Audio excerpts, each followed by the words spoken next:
hari ini kita akan membicarakan imunohistokimia, apa kesulitan-kesulitan yang kita hadapi dalam pemeriksaan ini. Bagaimana kualitas imunohistokimia yang baik, dan bagaimana solusi untuk menyelesaikan masalah-masalah tersebut. Seperti yang kita ketahui, untuk pemeriksaan imunohistokimia ini ada tahap-tahap yang harus kita lalui, dari persiapan sampel sampai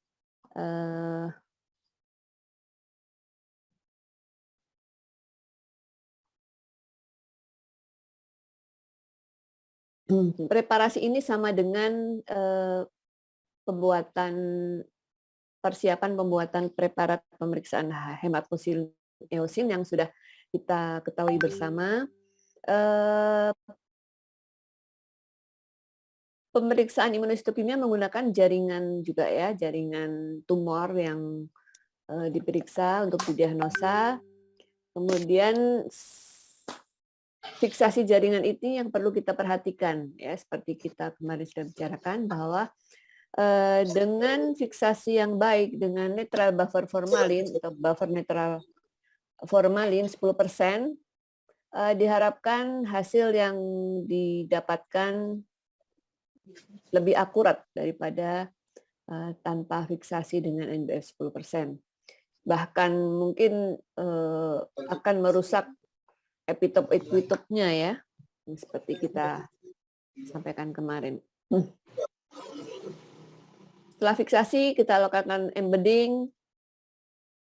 Fiksasinya kemudian dimasak seperti biasa ya, processing jaringan dengan alat otomatis atau manual.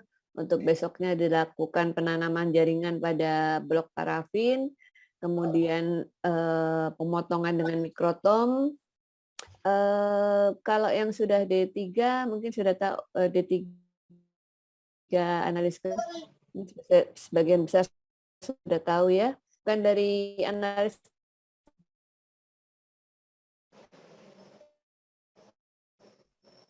sudah tahu tahapan pemeriksaan hematoxilin eosin semua sudah belum? Sudah, Bu. Sudah ya. Jadi kebayang ya paling enggak ya untuk pemeriksaan HE itu seperti apa. Setelah pemotongan dengan mikrotom dilakukan deparafinisasi atau pengecatan ya. Nah, bedanya pada imunohistokimia ini kita lakukan antigen retrieval, jadi membuka epitop-epitop pada antigen yang ada di jaringan. Bisa dengan pemanasan, bisa dengan enzim ya, seperti yang kemarin disampaikan. Kemudian blocking dari protein tidak spesifik lainnya. Setelah itu dilakukan labeling. Labeling ini pemberian bahan-bahan untuk dapat mewarnai preparat. Jadi jaringan-jaringan yang sudah kita siapkan ini kita beri dengan imunodeteksi dengan antibodi primer dan sekunder. Kemudian pemberian substrat, counter staining untuk mewarnai jaringan lain.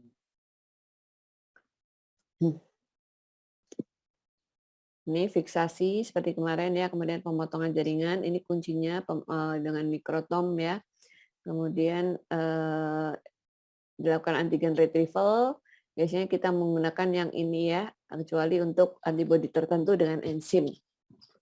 Kemudian dengan H2O2, kemudian ada blocking dengan serum. Nah ini head induced antigen retrieval ya, dengan declocking chamber. Ini seperti kita menanak nasi atau presto cooker ya. Di sini untuk memastikan terjadinya epitop yang tertutup diharapkan membuka untuk siap menerima antibodi. Di sini supaya epitopnya maksimal, optimum, dengan temperatur tertentu, tekanan tertentu, sudah disetting ya, kemudian lama pemanasannya berapa lama, 10 menit atau setengah jam, kemudian pH yang digunakan berapa. pH yang digunakan ini tergantung juga dengan antibodi yang akan kita pakai. Karena masing-masing antibodi mempunyai pH yang berbeda-beda. Ini kotak-kotak yang sudah kita masukin slide-slide untuk dilakukan retrieval antigen dimasukkan ke dalam decloaking chamber. Kita set temperaturnya, pH-nya, lama pemanasannya, suhu berapa, itu disetting ya.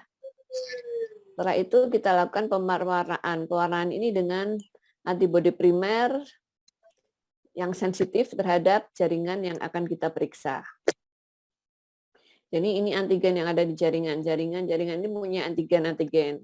Antigen ini punya epitop ya, epitop yang dapat mengikat antibodi primer, kemudian antibodi primer dikasih antibodi sekunder, di sini akan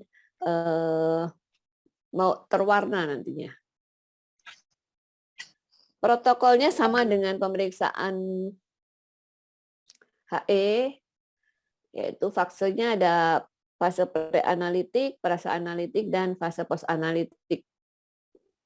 Fase pre-analitik sebelum masuk OK tadi ya.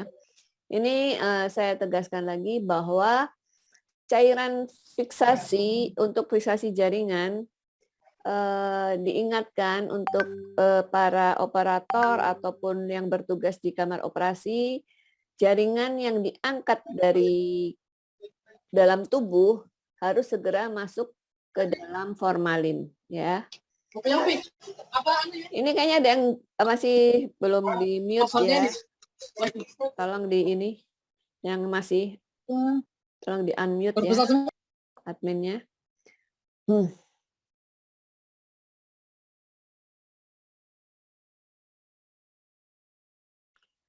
Fiksasi menggunakan buffer formalin 10%. Jadi di kamar operasi seyogyanya kita siapkan formalin ini di dalam botol-botol yang sudah tersedia dengan volume fiksasi. Jadi di dalam OK, dalam IBS disiapkan misalnya formalin di dalam botol ya. Kemudian kita lihat yang mau dioperasi besarnya seberapa jaringannya. Jadi minimal kita memberi cairan formalin itu 10 kali dari volume jaringan yang diangkat dari dalam tubuh. Kita tanya dulu kepada dokter yang mau operasi dulu. Dok, kira-kira jaringan yang diambil apa? Kalau benjolan di payudara misalnya sebesar 5 cm akan diangkat, kita kira-kira jumlah formalin akan kita periksa itu 10 kali volume jaringan tersebut. Kalau jaringan kuret-kuret saja mungkin tidak terlalu banyak, kayak satu botol kecil cukup. Tapi kalau jaringan yang besar, jangan dipaksa dimasukkan ke botol yang kecil ya. Yang sering terjadi itu pengangkatan payudara, karena payudaranya kecil, dimasukkannya ke dalam botol sele. Botol sele disejel-jejelin ya, dimasukin formalin, cukup sih ya. Tapi kan jumlahnya formalinnya jadi kurang ya, karena botolnya kan kecil. Dan lagi setelah diambil, payudaranya bentuknya botol sele ya. Nah itu kan nggak betul. Jadi merusak komposisi jaringan juga. Jadi kalau bisa jaringan itu leluasa. Jadi toples, diisi jaringan, diisi formalin ya. Jadi formalinnya jangan ngepres dengan jaringan tersebut sedikit, karena kurang maksimal dalam mengawetkan jaringan ya. Waktu fiksasi 6-48 jam, bisa juga cuma 24 jam ya. Kemudian setelah itu jaringan dilamelasi. Jaringan lamelasi itu maksudnya kalau jaringannya besar, kita lamel, dibelah-belah dengan posisi yang sejajar dengan jarak 0,5 sampai 1 cm supaya formalinnya merata meresap ke dalam jaringan tersebut. Terutama untuk jaringan yang besar ya. Karena kalau jaringan besar, gelondongan aja dimasukkan botol, dimasukin formalin, belum tentu bisa matang ya dalam waktu sehari 2 hari, jaringannya akan masih mentah karena formalinnya tidak bisa nembus sampai ke dalam kalau tidak dilamel-lamel. Jadi kalau bisa diiris-iris, nggak usah terlalu rapat ya. Pokoknya supaya normalnya bisa masuk ke dalam jaringan yang besar itu.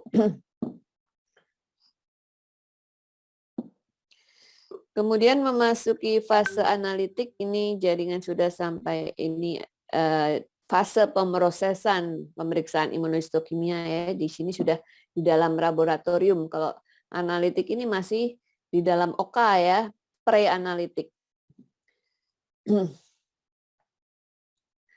Bisa juga sudah masuk laboratorium PA, tetapi masih tahapnya masih sebelum melakukan proses.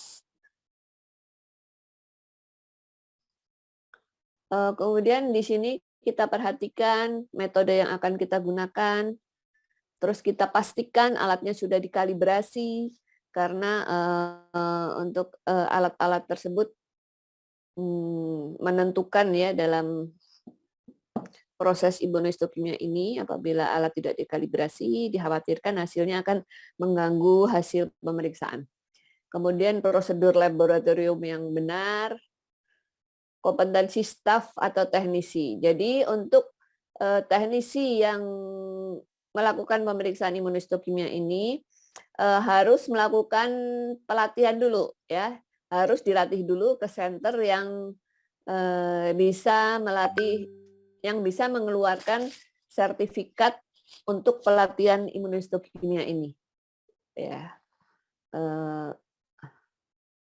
Karena tanpa kompetensi yang baik, kita khawatirkan hasil yang didapatkan dari imunohistokimia ini tidak akurat ya.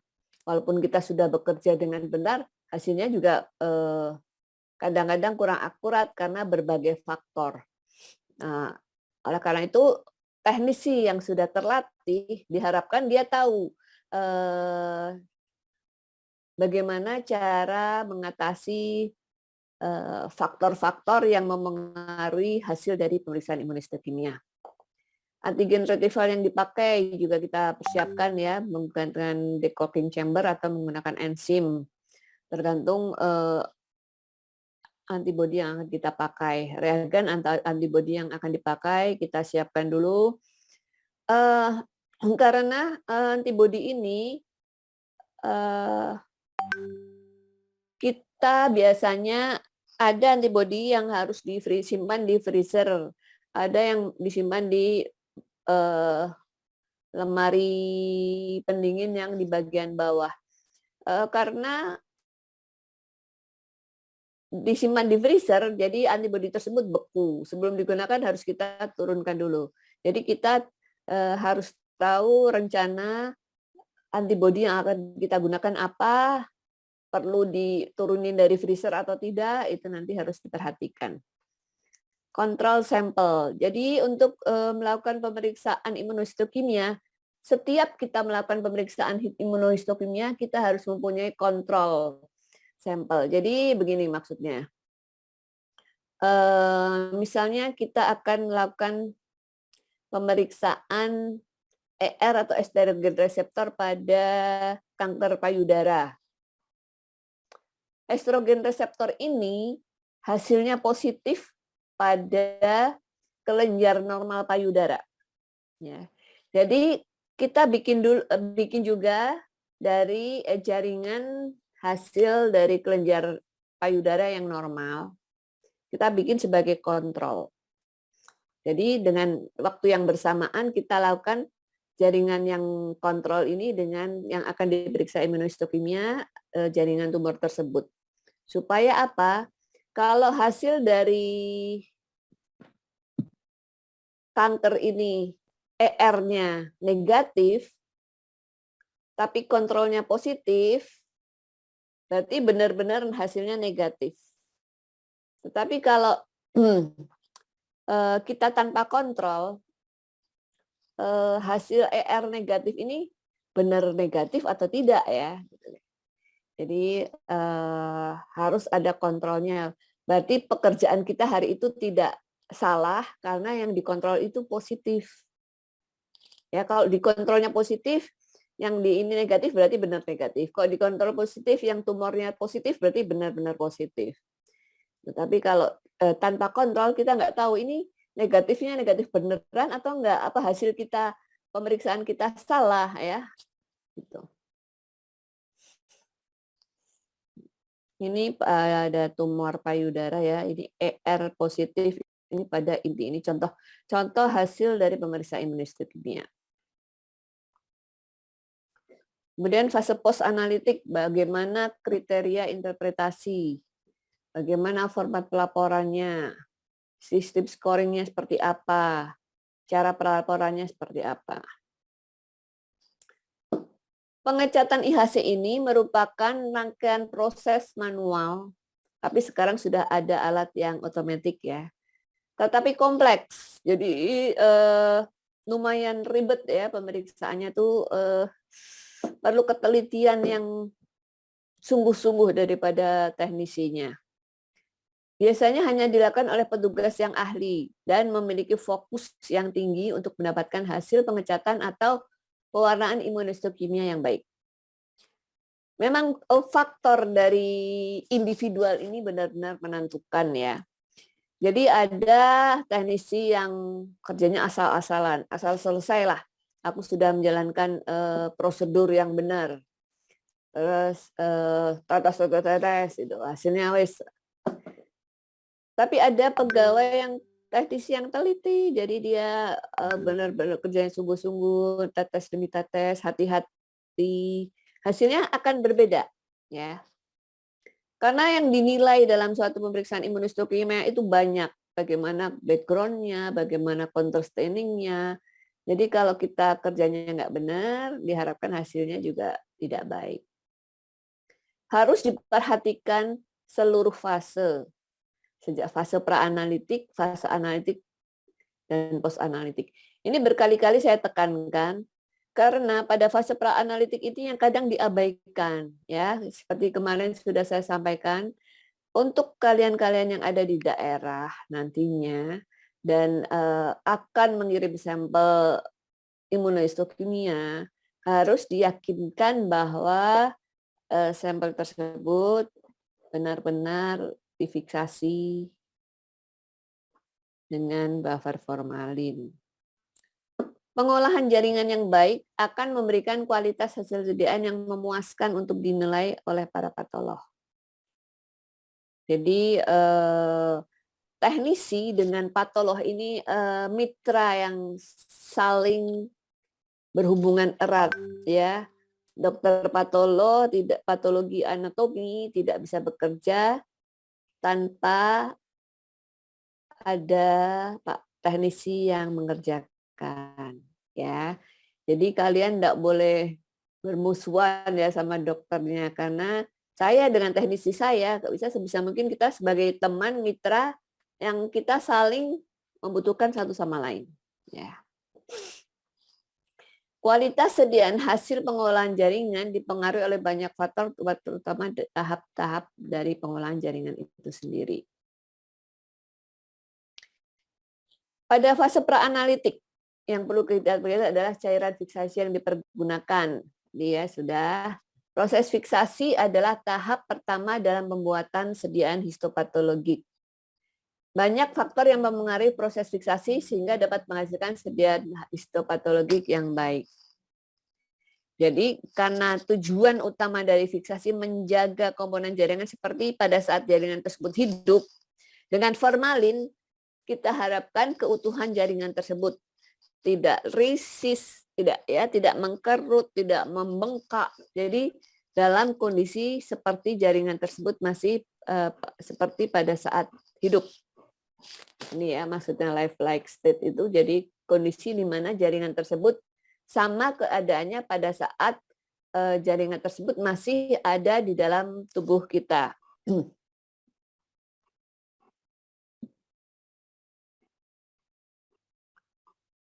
Fungsi dari fiksasi ini menstabilkan morfologi sel dan arsitektur sel, memperkuat jaringan pada saat processing dan pewarnaan. Untuk jaringan misalnya ya yang difiksasi dengan alkohol misalnya, coba dibuktikan saja, kalian bandingkan jaringan yang difiksasi dengan alkohol dan jaringan difiksasi dengan formalin. dalam waktu yang singkat kita masukkan jaringan tersebut bersama-sama, jaringan yang difiksasi formalin itu akan terlihat lebih lama-lama mengeras ya. Sedangkan yang difiksasi dengan alkohol akan kelihatannya masih merah seperti jaringan baru keluar, ini masih lembek. Itu dalam kondisi seperti itu yang terlalu lama akan menyebabkan jaringan menjadi bengkak ya. Jadi formalin ini juga menjaga lokasi antigen dan melindungi diri dari proteolisis. Untuk penelitian-penelitian mahasiswa D3 ya, Unimus ini sudah banyak yang kemarin saya lihat, banyak penelitian yang memikirkan untuk menggantikan formalin ini dengan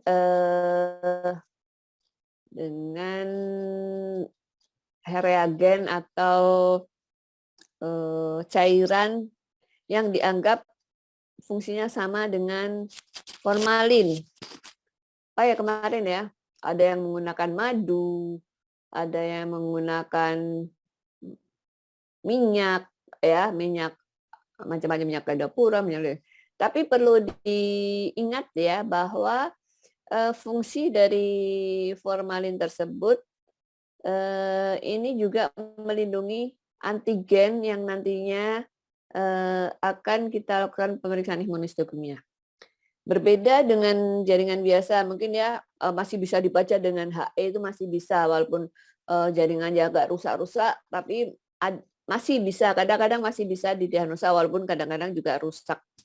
Alkohol pun juga sudah mempengaruhi jaringan, walaupun di penelitian mahasiswa ternyata alkohol bisa menggantikan formalin, tapi pada kenyataannya jaringan yang difiksasi dengan alkohol itu jaringannya akan terpisah-pisah. Misalnya kelenjar dengan stromanya itu akan berpisah jauh, jaringannya menjadi bengkak.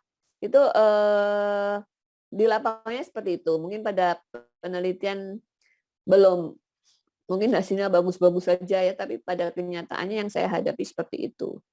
Tapi karena kalian menyampaikan oh bisa ya, saya nggak buktinya bisa ya, mudah-mudahan aja bisa beneran ya. Tapi ingat, untuk kasus-kasus tumor payudara kayaknya jangan main-main untuk melakukan fiksasi tanpa formalin buffer ya. Kasihan pasiennya, soalnya kalau difiksasi dengan selain formalin buffer, apabila dilakukan imunohistokimia, hasilnya kadang-kadang akan negatif, triple negatif, ER, PR, HER2 itu negatif semua. Padahal hasil ini mempengaruhi pasien nanti mau diobatin apa. ER itu estrogen reseptor. Kalau ER positif, pasien tersebut estrogen reseptor terhadap estrogennya bisa ya tinggi, sehingga pasien tersebut bisa menerima terapi hormonal estrogen misalnya. Tapi kalau dengan fiksasi yang tidak dengan buffer formalin, hasilnya negatif, pasien tersebut tidak bisa dilakukan terapi hormonal, yang rugi pasiennya. Harusnya dia bisa dengan terapi hormonal, tapi hasil ER-nya negatif. Padahal negatifnya itu bukan negatif benar, negatif palsu, karena negatif karena difiksasi dengan formalin yang bukan buffer. Kalau gini yang rugi siapa? Pasiennya ya, kasihan. Hasil pemeriksaan imunohistokimia sudah melalui tahap-tahap yang benar, mengerjakannya dengan benar. Tetapi fiksasi awalnya itu tidak menggunakan buffer formalin, akan memberikan hasil yang negatif, false negatif.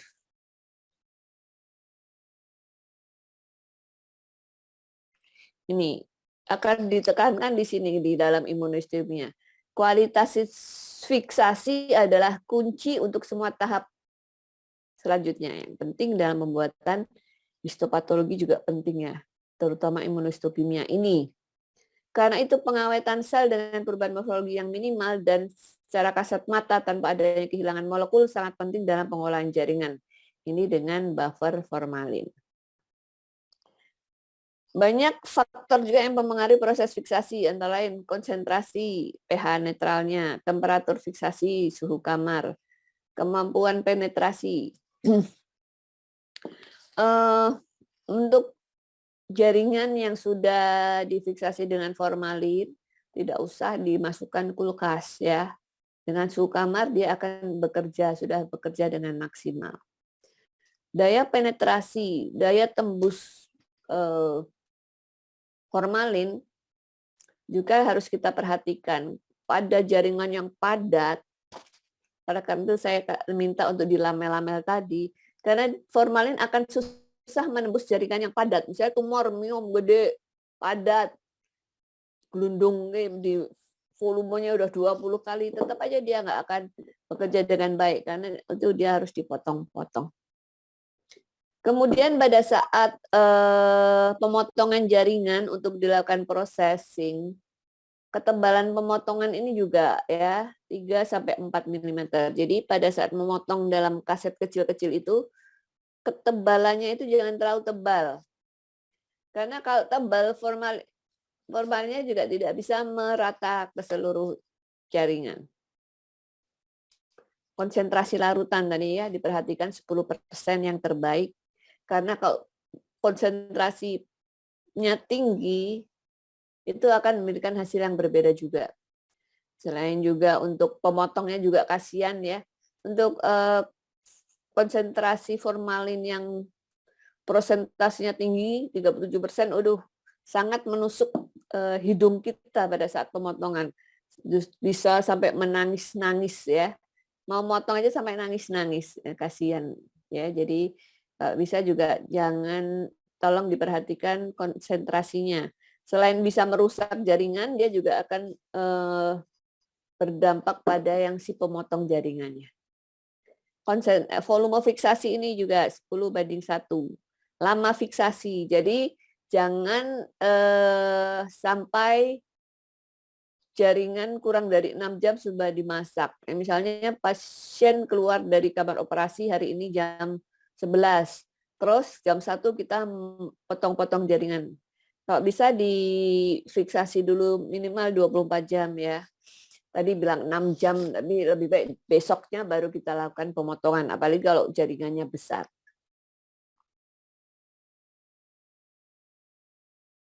Pemilihan larutan fiksatif yang digunakan tergantung jenis pewarnaan dan jenis molekul yang ingin dilindungi. Saat ini netral buffer formalin 10% merupakan fiksatif yang paling baik dipakai untuk pemeriksaan histopatologi. Saya kira udah jelas ya di sini untuk pra-analitik ini. Jadi kuncinya adalah apa? Fiksasi menggunakan buffer formalin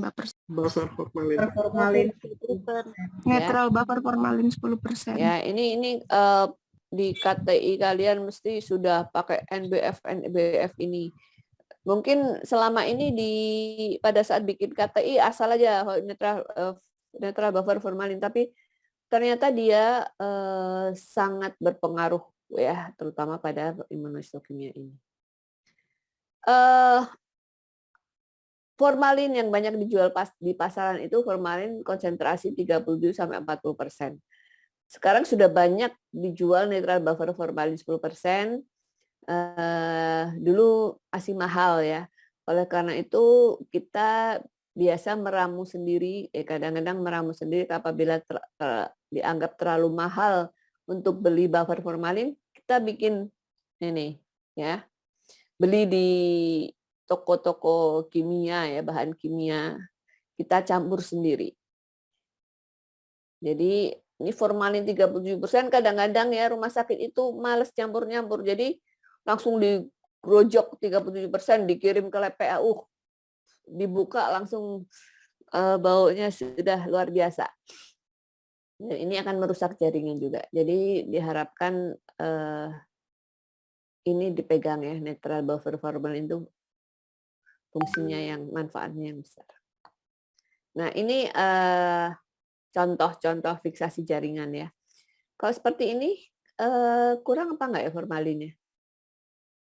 Kurang, Bu. Kurang. Ya, karena ini sebaiknya botolnya jangan sekecil ini. Kalau misalnya untuk polip, misalnya biopsi kecil-kecil mungkin bisa pakai ini. Tapi kalau jaringan sebesar ini kalau bisa botolnya yang agak lebih lebar lagi. Ya. Ini stopless ya. Sayang ya stopless bagus-bagus buat tempat kayak gini ya, sayang nggak? Ini buat biasanya di laboratorium untuk mungkin praktikum ya atau penyimpanan jaringan. Tapi biasanya kalau di OK itu disiapkan toples-toples plastik itu ya, toples plastik itu sudah cukup untuk toples itu kan banyak ukurannya ya dari yang kecil sampai yang besar ya. Jadi di lab PA itu banyak sekali toples-toples berbagai ukuran. Jadi nanti kalau lebaran bisa buat tempat kue kering. Jadi jangan beli kue kering bikinan orang PA ya, karena itu toplesnya berasal dari jaringan yang dikirim ke lab PA. Enggak ya. Jaringan itu tidak boleh dimusnahkan walaupun sudah didiagnosa ya. Jadi harus disimpan dulu paling tidak 2-3 bulan. Gunanya apa? Karena apabila suatu saat 2 bulan kemudian terjadi baru ketahuan terjadi salah diagnosa, misalnya atau ke diagnosa yang tidak benar, kita dokter PA masih punya dasar ininya ya, jaringan yang kita ambil itu betul atau salah, itu kita simpan dulu, tidak boleh dimusnahkan. Ini nih di lamel-lamel maksudnya gini ya, dipotong sejajar, arah sejajar nih. Ini diharapkan bisa membantu penyerapan dari formalin ke dalam jaringan ini. Jaringan kalau sudah berusia sudah 2-3 bulan di laboratorium PA, kita musnahkan. Kita harus bikin jaringan-jaringan yang dimusnahkan, nama-nama penderitanya, dan bikin berita acara pemusnahan jaringan. Jaringan ini dibuang, harusnya dimasukkan ke dalam insinerator khusus ya, jadi dibakar abunya dibakar habis. Karena kalau tidak, ini kemarin sempat dengar enggak di daerah mana Cirebon ditemukan kaki di dalam tempat pembuangan sampah gitu ya. Nah itu apabila kita membuang jaringannya di perusahaan-perusahaan yang ilegal, mereka akan membuang jaringan ke TPS ya. Padahal jaringan dari laboratorium PA harus dimusnahkan dengan cara dibakar ya, dengan insinerator. Sebenarnya syarat adanya lab PA harus mempunyai insinerator sendiri. Berarti harus ini juga nggak Bu, kayak kerjasama dengan krematorium gitu Bu? Ada, maksudnya bukan dalam krematorium yang jenazah itu ya. Ada tempat khusus untuk pembakaran jaringan itu. Tapi biasanya rumah sakit tuh mempunyai insinerator sendiri. Atau lab PA itu sebaiknya juga punya insinerator sendiri, dibakar sehingga ada cerobongnya untuk pengeluaran asapnya biar tidak polusi ya. Jadi kalau bisa memang kita punya insinerator sendiri. Kalau tidak punya, kita kerjasama dengan pihak ketiga, di mana kita yakin bahwa dia akan memusnahkan jaringan yang kita buang. Jadi harus kita yakinkan ya, jangan perusahaan-perusahaan yang ilegal, sehingga seperti itu. Di nama rumah sakitnya jelas, dia mungkin sudah nggak urusan ya, dibuang itu aja, ternyata ditemukan oleh orang lain dalam keadaan masih utuh-utuh seperti itu. Jadi kalau mau bikin lab PA syaratnya insinerator itu ya, kalau bisa. Kalau nggak bisa ya kerjasama dengan pihak yang benar. Kemudian fase ada yang bertanya lagi? Saya Bu izin bertanya. Ya. Mengenai tadi metode fiksasi yang bagian di lamel Bu jaringannya, ada nggak Bu perbedaan jaringan PA yang berukuran besar, yang dia jaringannya di lamel sebelum dia direndam pakai apa formalin dengan jaringan yang enggak di lamel dulu Bu. Jadi dia dimasukkan di cairan formalin dalam ukuran besar untuk PA besar ya Bu. Ya, kadang-kadang dari IBS mengirimkan ke lab PA dalam masih utuh seperti itu. Kita sebagai orang yang tahu ya di laboratorium PA, kita lamel nggak apa-apa. Setelah dimasukkan formalin kita angkat, dilamel lagi, baru dimasukkan lagi. Jadi kadang memang lebih susah ya melamel jaringan pada saat sebelum masuk formalin karena masih lembek. Untuk melamel itu masih giul-giul gitu loh ya. Jadi kalau sudah di beberapa saat dimasukkan ke formalin, sudah agak mengeras, kita lamel. Masukkan lagi, direndam lagi. Jelas? Itu nggak apa-apa ya Bu, nggak ada kontaminasi, aman? Oh enggak. Kan sudah, maksudnya di OK? Kalau sudah sampai di lab PA Bu? Enggak, kan sudah direndam lab PA. Formalin. Formalin dulu dari ruang operasi gitu ya Bu? Iya. Terima kasih Bu. Tetapi ada jaringan yang tidak boleh dimasukkan langsung ke formalin. Itu pada saat pemeriksaan frozen section. Pernah dengar pemeriksaan frozen section enggak? Ya, sudah Bu, sudah. Sudah. Nah, itu jaringannya justru tidak boleh dimasukkan ke formalin dulu ya. Jadi jaringan begitu keluar diangkat dari tubuh, keluar dari kamar operasi langsung dibawa ke lab PA, langsung kita potong, tidak boleh di fiksasi formalin dulu karena ya takutnya mempengaruhi proses ya, karena prosesnya berbeda. Pada pemotongan beku, mungkin ada yang belum tahu frozen section, ada yang enggak? Atau sudah tahu semua? Belum Bu. Belum ya. Frozen section itu istilahnya berbeda-beda. Dulu saya sekolah di Bandung, istilahnya fry scoop. Jadi potong beku. Jadi pemeriksaan PA dilakukan pada saat pasien masih di dalam kamar operasi. Jadi pasien dibius, misalnya tumor payudara ya, diangkat benjolannya, langsung dilarikan ke lab PA. Jadi pasiennya masih dibius nih. Langsung ditunggu 30 menit ya, maksimal 30 menit, kita langsung nggak direndam formalin, kita langsung potong, langsung di es ya, dijadikan es sehingga bisa dipotong jaringannya, langsung diwarnai, kemudian kita baca. Setelah dibaca hasilnya ganas. Oleh dokter bedahnya sudah direncanakan kalau hasilnya ganas, payudaranya langsung diangkat. Jadi pasien masih dibius pada saat kita bekerja. Biasanya kan PA itu hasilnya 3-4 hari, pasiennya udah dimasuk ruangan ya. Setelah operasi masuk ruangan, baru hasil PA keluar. Tapi pada pemeriksaan potong beku ini, pemeriksaan frozen section, pasiennya masih di dalam kamar operasi.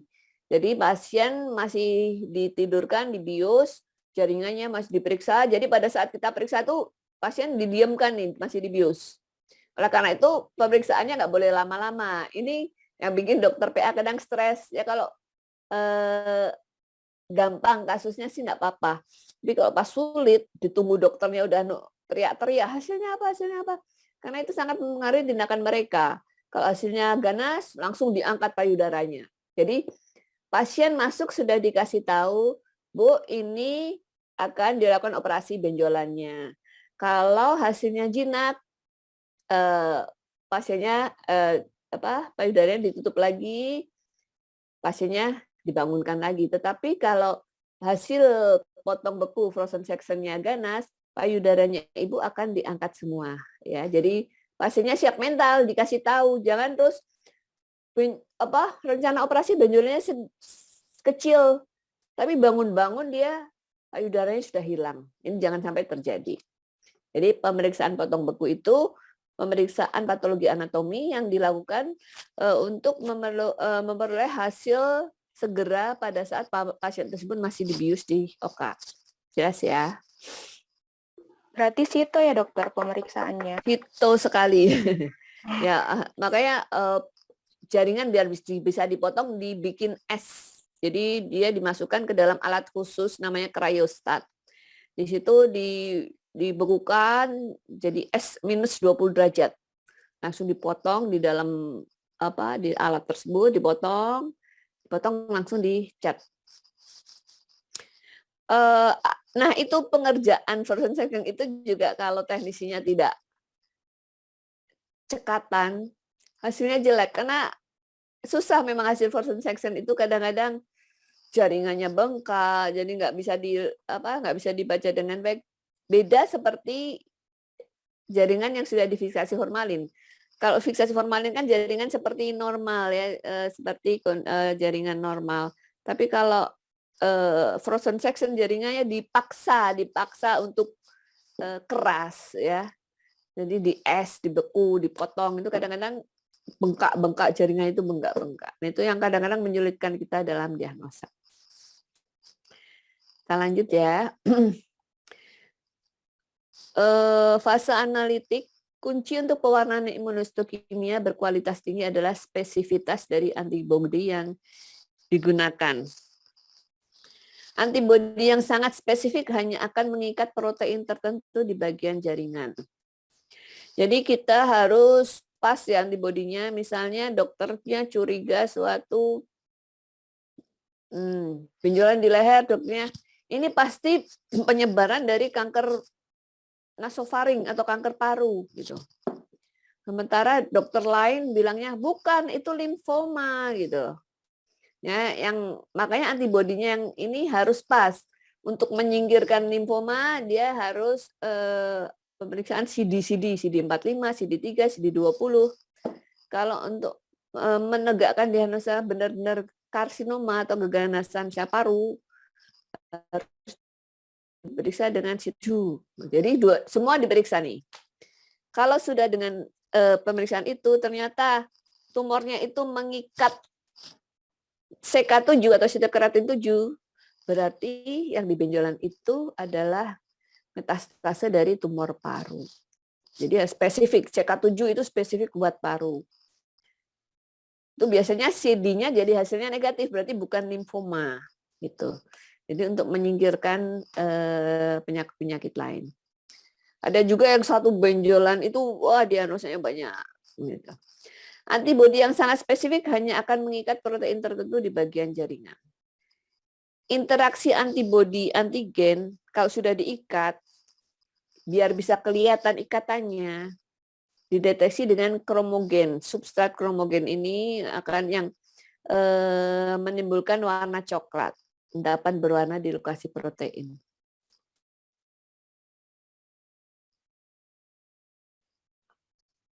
Ini misalnya pada kanker payudara ya, yang paling banyak imunostokimia itu sekarang adalah untuk kanker payudara yang di sini sangat dibutuhkan untuk penanganan pengobatan pasien. Oh ya, untuk pemeriksaan IHC ini slide-nya beda dengan yang pemeriksaan HE biasa ya. Jadi blok parafin untuk HE itu ya, setelah dipotong lagi mikrotom, kita masukkan ke dalam slide khusus buat IHC ya. Kemudian dari slide ini kita lakukan antibodinya ER, estrogen reseptor, PR, progesteron reseptor, HER2, kita periksa semua. Apabila ini hasilnya positif, kita obatin estrogen. Kalau HER2-nya negatif atau positif 2, kita kan ini lebih canggih lagi ya, immunofluorescence. Tapi kalau ini sudah ada lah untuk luminal A, luminal B, obatnya apa? ERPR negatif atau positif, HER2 negatif atau positif. Ada obat-obat tersendiri. Kalau estrogen reseptor positif, ini negatif, obatnya hormonal. Kalau ini negatif, ini HER2-nya positif 3, obatnya trastuzumab. Kalau ininya HER2-nya positif 2, lanjut pemeriksaan ini. Kalau HER2-nya negatif, ERPR-nya negatif, itu yang sekarang masih bingung obatnya.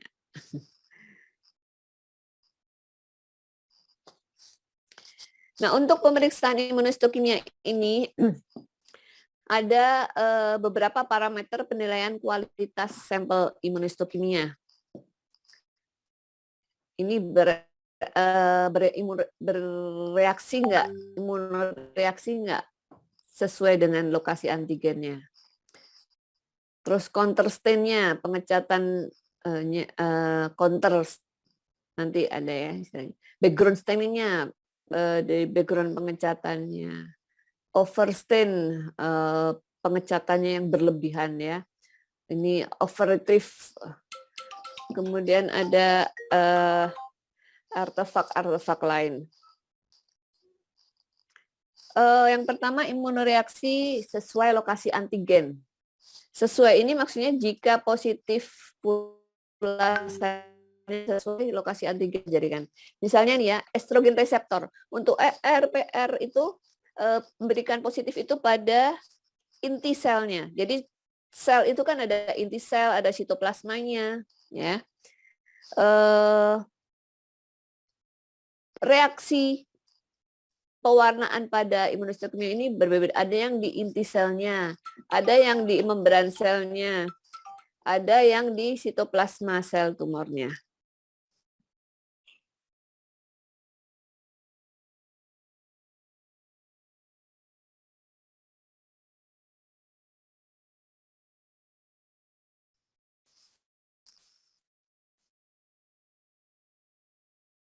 Kalau KI67 positif pada inti sel tumor, HER2 pada membran sel, Vimentin pada.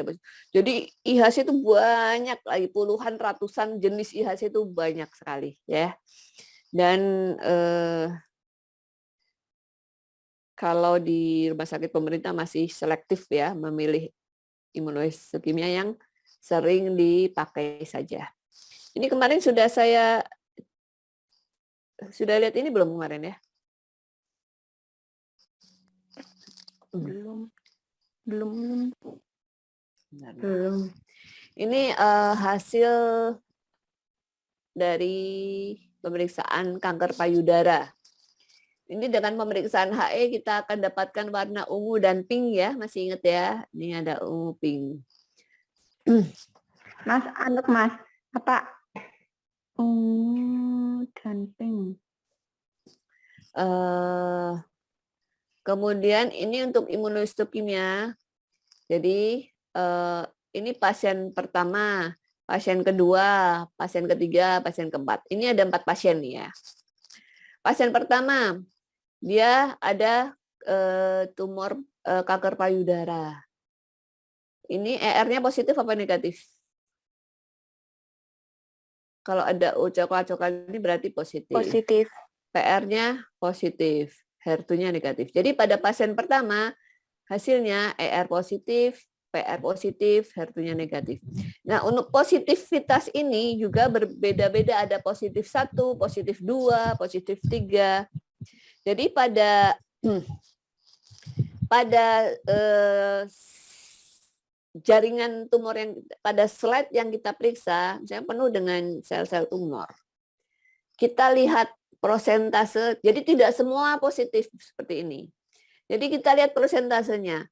Apabila dari seluruh jaringan tumor tersebut, positifnya hanya 20-50%, itu positifnya 1.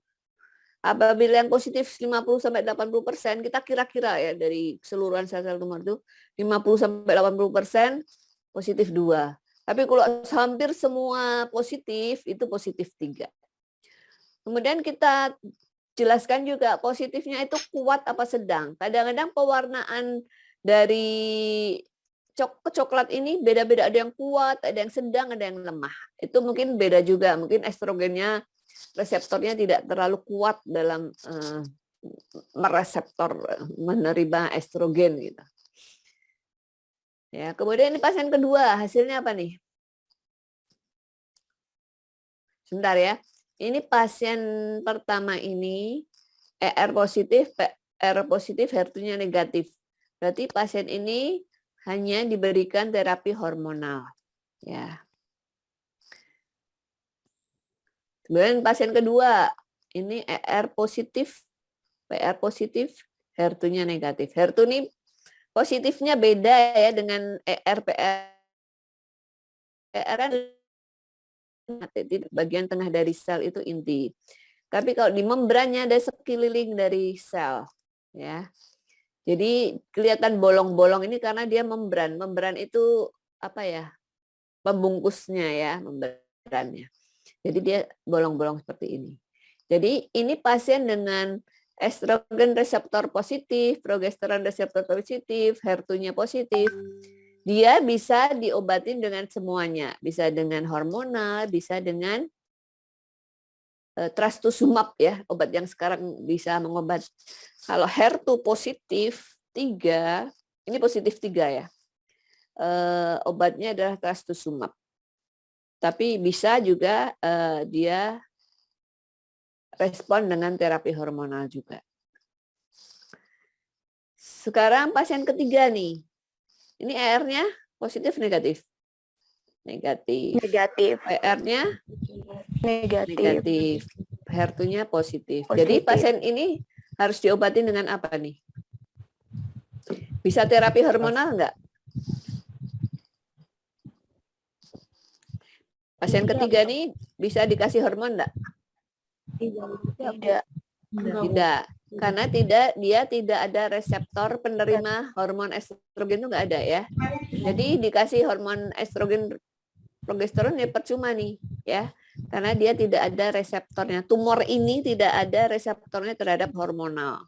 Jadi mungkin ya zaman dulu itu kan belum ada pemeriksaan imunohistokimia. Mungkin obatnya juga masih ada obat-obat hormonal.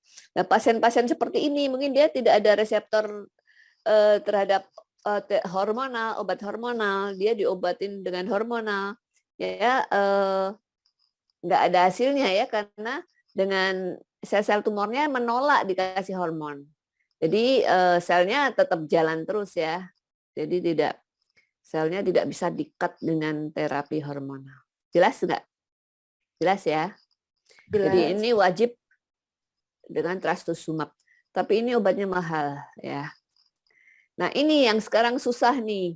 Negatif, negatif, negatif. Ini obat-obatnya ini juga sedang dalam penelitian ya. Ada obatnya mahal sekali katanya. Ada tapi mahal banget. Dan keberhasilannya juga nggak tahu ya, masih belum banyak penelitian yang menulis tentang keberhasilan terapi ini. Nah, untuk yang tadi saya katakan, kalau fiksasi tidak dengan formalin buffer, banyak yang menghasilkan hasil triple negatif ini. Kan kasihan ya, kalau udah triple negatif ini kan pasiennya nggak bisa diobatin apa-apa. Hormonal nggak bisa, trastuzumab nggak bisa. Padahal negatifnya itu karena kesalahan fiksasi, ya. Itu kan kasihan, ya. Salah kita atau salah pasien? Salah kita ya. Nah, itu pentingnya fiksasi itu ini untuk ini. Ya, jangan sampai pasien dirugikan, tidak bisa diobatin gara-gara kita tidak memfiksasi. Pasien kan nggak ngerti ya, difiksasi pakai apa gitu, pasien nggak mikir. Tahu-tahu hasilnya yang merugikan dia, kasihan. Ini contoh pengelolaan sitokaratin itu untuk tumor-tumor yang berasal dari epitel, karsinoma. Karsinoma adalah tumor-tumor epitelial. Jadi tumor-tumor yang berasal dari epitel ini akan positif dengan sitokeratin. Sitokeratin itu macam-macam juga untuk tumor paru, CK7, CK20 untuk tumor apa. Nah, ini terwarnanya di membran. Membran ini di pinggiran dari sel nih, ya. Kalau inti kan titik-titik tadi ya. Ini tumornya masih bingung mungkin ya apa, setelah di CK positif, oh berarti jelas ini suatu karsinoma. Kemudian counter stain. Counter stain disebut memadai apabila inti sel tumor dan sel normal terpulas biru langit dengan intensitas ringan. sehingga pulasan imunohistokimia antigen pada inti masih dapat terlihat dengan mudah. Jadi yang sel-sel normal di luar sel-sel tumor itu terlihat biru yang tidak terwarnai. Yang terwarnai warnanya coklat. Ini ya, yang bagus tuh yang birunya terlihat. Ini birunya nggak begitu terlihat ya, cuma coklat tok. Yang bagus contrastin itu yang biru-birunya masih tampak nih. Ya. Background staining. Apabila terlihat positif menyeluruh pada jaringan. Jadi lokasi antigen target dan di luarnya termasuk di luar jaringan itu positif semua. Jadi di luar tumor ini yang harusnya warnanya biru, ini ikut coklat-coklat juga. Ya, ini pewarnaannya nggak benar. Saya belum ambil gambarnya. Jadi kadang-kadang itu pada pewarnaan sekitarnya itu coklat semua. Ya, di jaringan-jaringan ini coklat itu nggak betul. Harusnya di jaringan yang tidak terwarnai itu biru. Background staining-nya harus jelas. Kesalahan-kesalahan dalam pengecatan imunohistokimia ini dapat menyebabkan troubleshooting pada hasil pengecatan. Jadi buruknya integritas background staining yang dipengaruhi blocking agent. Blocking agent ini dapat digunakan pada pengecatan sebagai protein blocking, di antaranya normal serum, protein solution, dan commercial mix. Jadi blocking ini juga harus bagus ya. Serum-serumnya ini harus dipakai dengan takaran yang pas. Protein blocking yang masih digunakan hingga saat ini adalah normal serum karena tidak terlihat dalam reaksi imunologi. Jadi dia mewarnai tapi tidak mengganggu gitu ya. Dalam sehari-hari penggunaan normal serum relatif lebih mahal serta sulit didapat karena tidak dijual secara bebas. Oleh karena itu diperlukan blocking agent yang relatif lebih murah dan mudah didapat yaitu protein solution, salah satunya gelatin. Overstain. Overstain ini ada apabila terlihat intensitas pulasan yang sangat kuat pada lokasi antigen target dan positif pada lokasi di luar antigen target pada sel yang sama. Jadi kayak gosong gitu ya, coklat banget. Nah itu yang bukan target pun ikut semburat-semburat coklat ya di intinya. Kemudian over-retrieve. Apabila terlibat perubahan morfologi mengarah pada lisis hingga lisis seluruh jaringan. Kita retrieval itu kan cuma membuka epitop ya. Tapi kemarin kita pelajari bahwa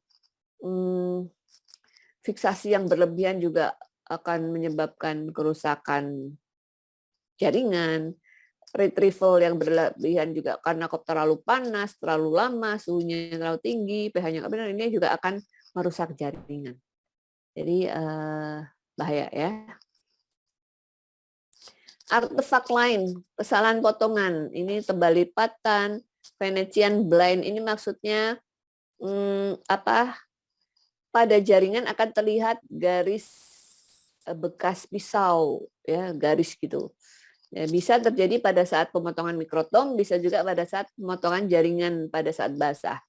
Jadi apabila jaringan besar ya, jaringan besar misalnya jaringan payudara, karena besarnya kita pemotongan jaringan dengan pisau ya, kita pisau dapur itu, pemotongan itu tidak bisa gini ya, krek gitu. Ya, jadi motong itu harus sekali slash, gitu. Jadi langsung, jadi tidak akan bergerigi gini. Kalau motong kan kalau jaringan besar kan keras, kasa gitu ya, pisaunya biar memang. Nah itu akan mengakibatkan gambaran pada setelah dilihat mikroskop akan bergaris-garis. Karena kita motongnya krek gitu ya.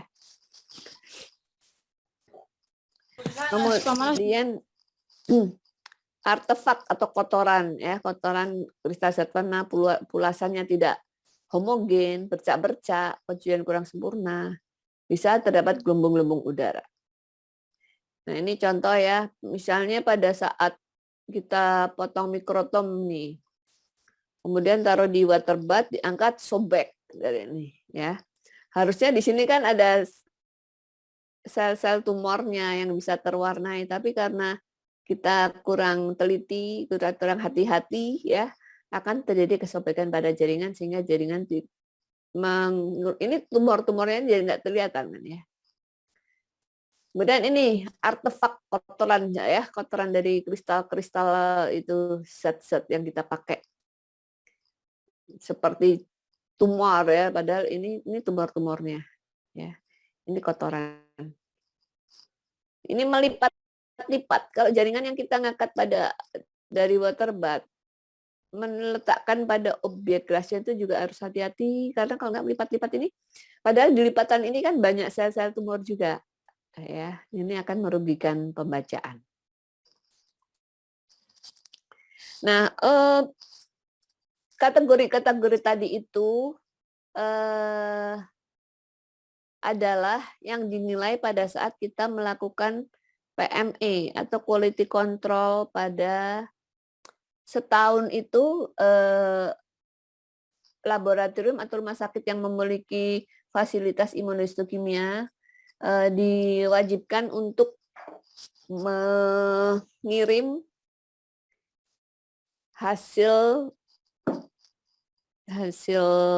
pengerjaannya ke Jakarta. Jadi kita tidak bisa nipu ya, kita cari yang bagus-bagus dulu disimpan buat nanti pemeriksaan quality control di Jakarta, nggak bisa. Jadi kita dikirim jaringan dari Jakarta dalam satu slide, kita sudah dikirim slide, di sana ada jaringan dari mereka. Terus di sebelahnya ada jaringan dari kita. Jadi kita nggak bisa nipu bahwa ini jaringan yang sudah lama, kita harus bikin, nggak boleh salah ya. Sekali bikin ya sudah, kita apapun yang terjadi itu hasil kita. Itu tadi nilai ya. Ya dok. Berarti ya? Ini PME ya dok, maksudnya dokter? Iya, PME. PME itu di HE juga ada ya, PME setahun juga 2 kali. Untuk histopatologi biasa dan imunohistokimia ini beda-beda. Kalau histopatologi kita nggak dikirim slide dari sana, kita pakai blog kita sendiri, langsung kita jaringan miom, jaringan apendik, jaringan kulit, kemudian yang satu apa ya? Ada 4. Itu yang dinilai. Kalau ini hasil dari pemeriksaan imunohistokimia ini sangat menentukan bagi rumah sakit pada saat si BPJS ini karena BPJS baru mau diklaimkan obat yang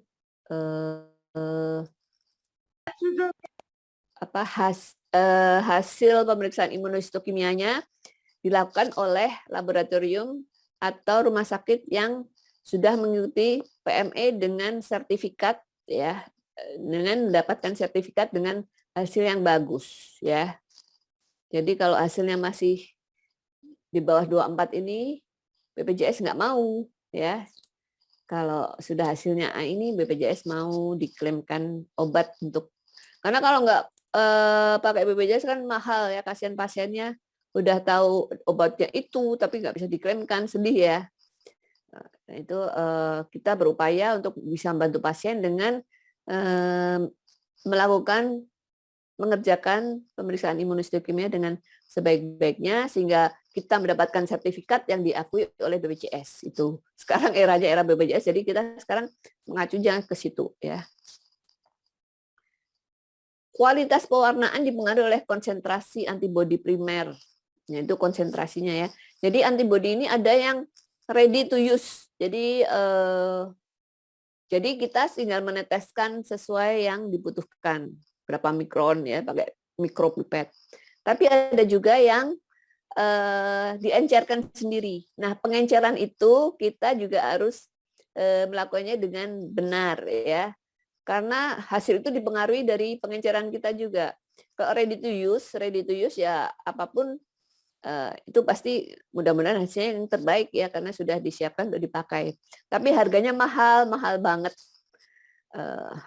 Yang kemarin sudah saya sampaikan tuh. Kalau pakai pengencer kan bisa sedikit berhemat Tapi kalau rumah sakitnya kaya ya sudah pakai yang mahal juga enggak apa-apa.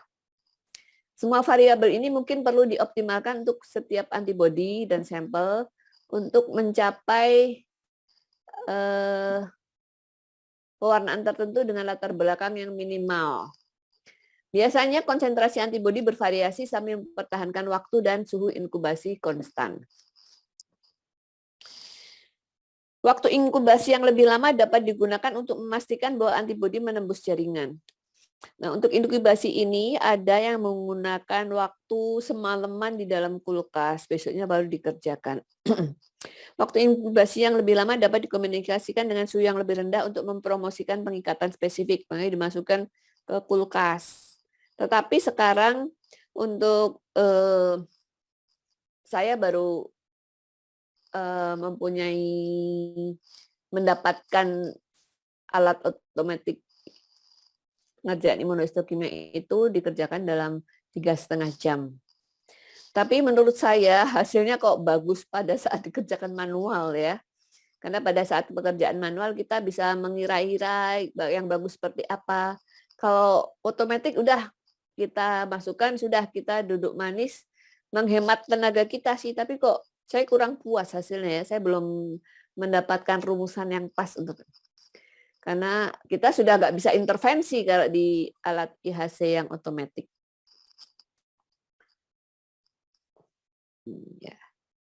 Ya sudah. Saya kira untuk hari ini saya akhiri.